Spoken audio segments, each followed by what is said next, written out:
जनाब स्पीकर, अभी 2-3 रोज़ पहले जो यहाँ पे वाक़या हुआ उसके रिस्पॉन्स में बिलावल भुट्टो जरदारी साहब ने एक तजवीज़ पेश की और उस तजवीज़ के नतीजे में एक कमेटी वजूद में आई और एक अच्छी स्पिरिट में, एक अच्छे माहौल में इस ऐवान में उस कमेटी के पहले इजलास में मैंने भी शिरकत की।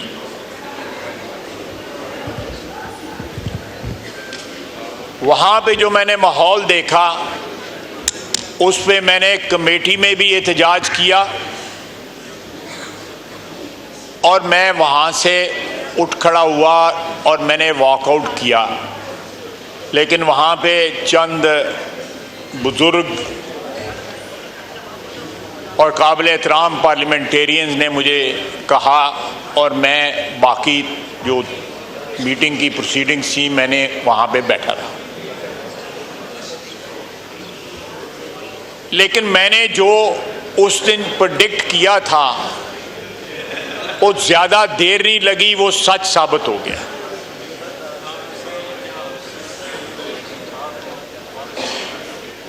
ये जो आज ट्वीट आया है ये उस तमाम माहौल को विशिएट करता है जो माहौल जनाब स्पीकर, जनाब डिप्टी स्पीकर आपने और स्पीकर साहब ने जो है उस माहौल को डेवलप करने की कोशिश की और उसमें सब ने हिस्सा डाला। सरकारी पार्टी ने भी हिस्सा डाला,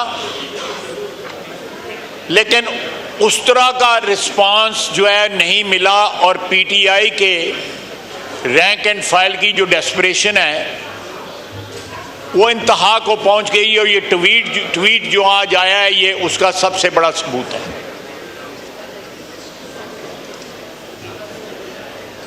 जनाब वाला, बार बार सीएम केपी का नाम लिया जा रहा है। मैं फिर अपने इस साइड के कुलीस के साथ मैं फिर इनको रिक्वेस्ट करूंगा कि वो वहां जबरदस्ती नहीं गए हुए थे, वो 7-8 घंटे अपनी मर्जी से रहे हैं और मर्जी से उठ के आए हैं। बानी पीटीआई उनको अपने हाथ में रखना चाहते हैं क्योंकि उनको पता है कि उनके राब्ते हैं, बवक्ते ज़रूरत वो उन राब्तों को इस्तेमाल करना चाहते हैं, लेकिन साथ इस जो मैसेज उन्होंने ट्वीट के ज़रिए दिया है, ट्विटर पे दिया है, उसको भी जो है वो कायम रखना चाहते हैं। जनाब डिप्टी स्पीकर, ये एक दोगली पॉलिसी है, वो जो क्रेडिबिलिटी पहले तो उनकी कथित तौर पे नहीं है।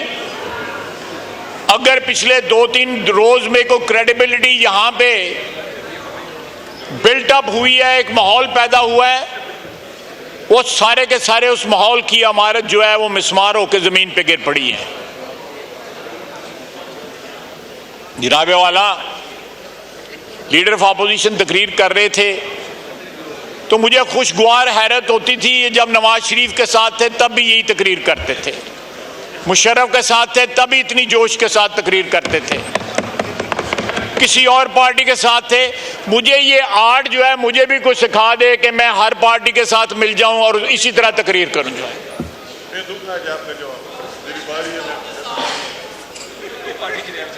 जनाब वाला,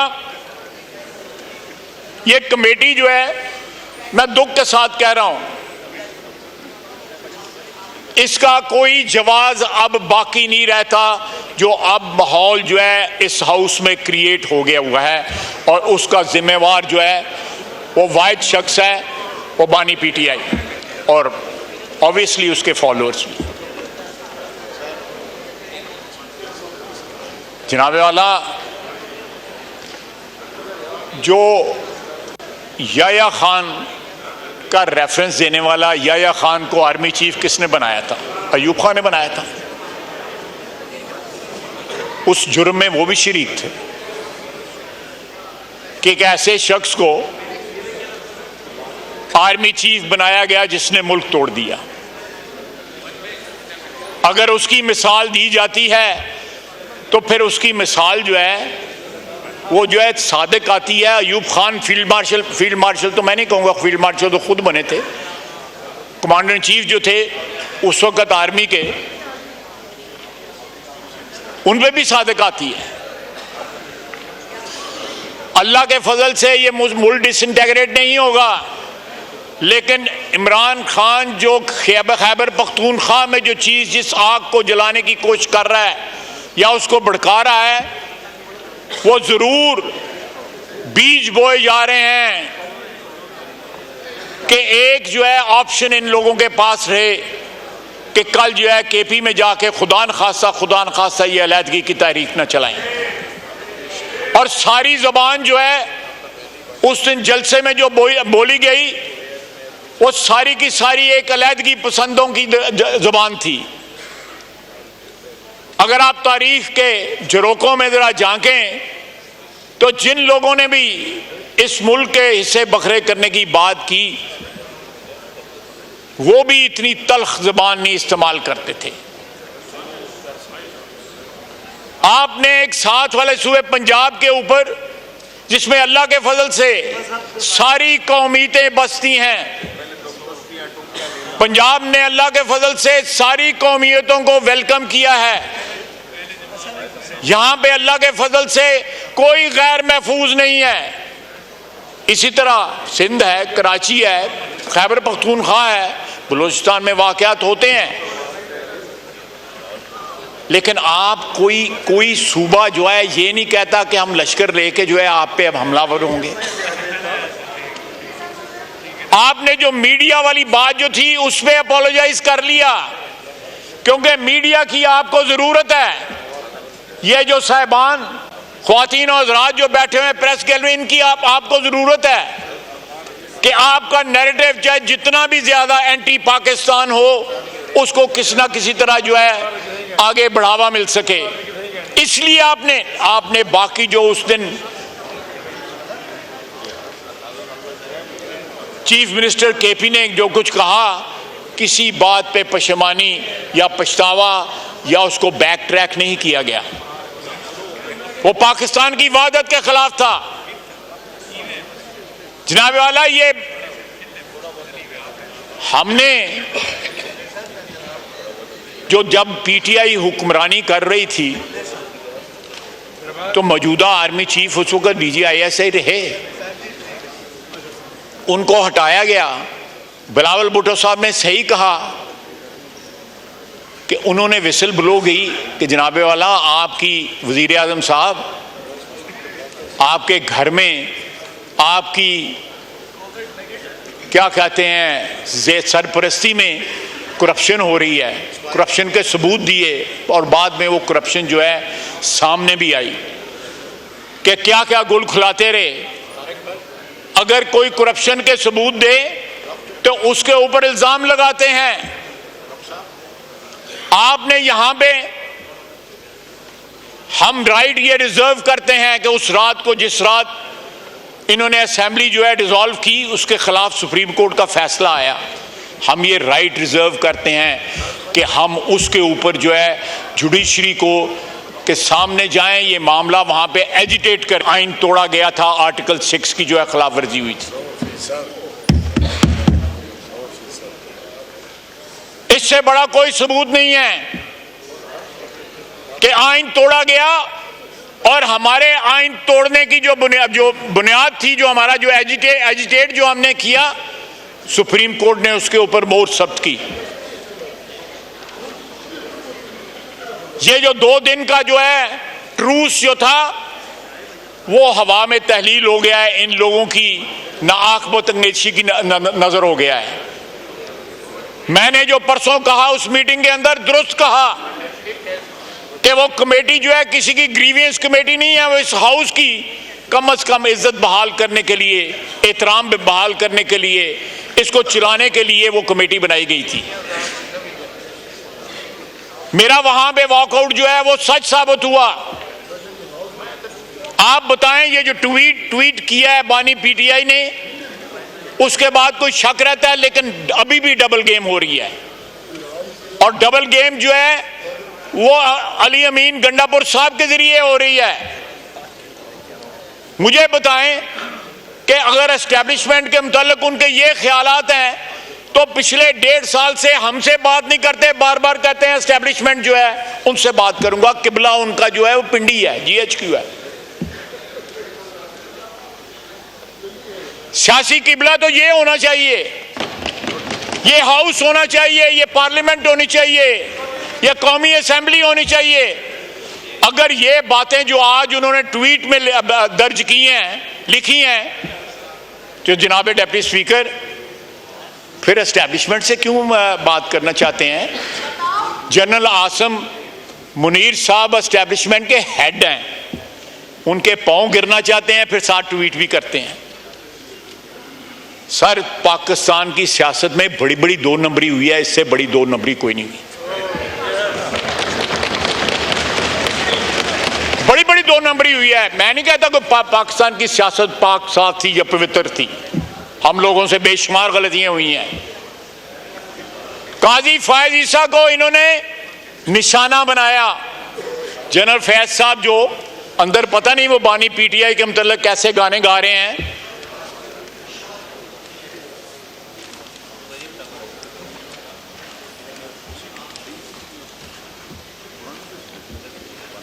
हो सकता है कि वो गाना गा रहे हो कि आजा बालम तेरा इंतजार है, तो इस किस्म का वो गाना अंदर वो गा रहे हैं। तो वो क्या कह रहे हैं? उन्हीं के जरिए जो है धरना दिलवाया गया, उसके बाद फैसला आया एक शख्स को जो है, और उसके बाद अपोलोजाइज किया गया, उनसे माफी मांगी गई।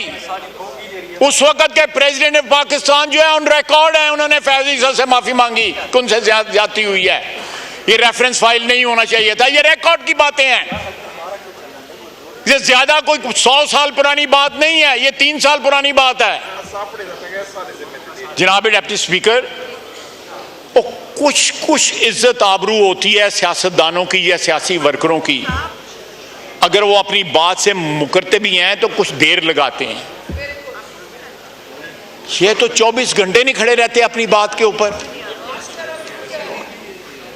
हर बात पे यू टर्न। बिल्कुल सही कह रही है मेरी बहन। जनाब स्पीकर, 7 गालियां और 7 मुज़ाकरात सिर्फ उनसे। आप देखिएगा ये ज्यादा दिन नहीं लगेंगे, ये 2-3-4 दिन की बात है, फिर वही गाना गाएंगे जो गा रहे हैं पिछले 1.5 साल से कि एस्टैब्लिशमेंट के साथ मुज़ाकरात करने। अगर मैसेज भेजा था, अव्वल तो मैं इस बात को नहीं मानता, अगर एस्टैब्लिशमेंट ने जलसा मुलतवी करने का मैसेज भेजा था तो ऐनी ताबेदारी, 5 मिनट नहीं लगे, जेलां खुल गई, जलसे मुलतवी हो गए। इतनी ताबेदारी तो जो है आर्मी चीफ के जो है कोई मेरा सबॉर्डिनेट्स नहीं उनकी इतनी करते जितनी इन्होंने की है। और आज उनके खिलाफ ट्वीट कर रहे हैं। आप कहीं एक आपका मौकफ हो, एक नजरिया हो, एक स्टैंड हो, तो बंदा उसको जो है यकसुई के साथ अटैक भी कर सकता है। ये शिफ्टिंग सैंड्स जो हैं पॉलिटिकल डेजर्ट के अंदर, इससे तो ये भी नहीं पता लगता कि आज इन्होंने ये ट्वीट की है तो कल को मिन्नत तरला तो नहीं शुरू कर देना। ये वेरीफाई करवाएं, इन्हीं के फायदे की बात है कि उन्होंने ट्वीट की है या उनके बिहाफ पे किसी ने ट्वीट किया है। मैं फिर कहूंगा कि बानी पीटीआई ने अली अमीन गंडापुर की बातों पे माजरत की है, सिर्फ उनसे माजरत की है, मीडिया वालों से।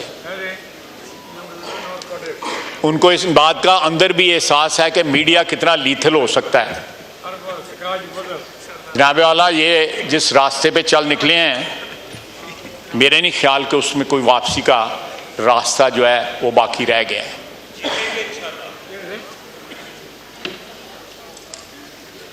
ख्वाहिशों पे तो कोई पाबंदी नहीं है, जो मर्जी के। ख्वाहिशों पे तो कोई पाबंदी नहीं है। मेरे जहन में एक मुहावरा आ रहा है, जरा थोड़ा सा गैर पार्लिमानी हो जाएगा तो मेरा रहने देता हूँ, रहने दें। लेकिन जनाब डिप्टी स्पीकर, ये भी अच्छा हुआ कि आपकी जो नेक नीयती थी, स्पीकर साहब की जो नेक नीयत थी, गुड इंटेंशंस थी। हमारे साथ क्या हुआ इस हाउस में उस वक्त, स्पीकर की चेयर ने किस तरह रिस्पांस दिया, उन्होंने कितने हमारे ग्रीवेंसेस दूर किए, वो इस हाउस की जो दरो दीवार उसकी गवाही देती हैं। लेकिन 48 घंटे नहीं गुजरे, ये इनका असली चेहरा जो है सामने आ गया है। मेरा ख्याल है कि ये वक्त का ज़िया होगा।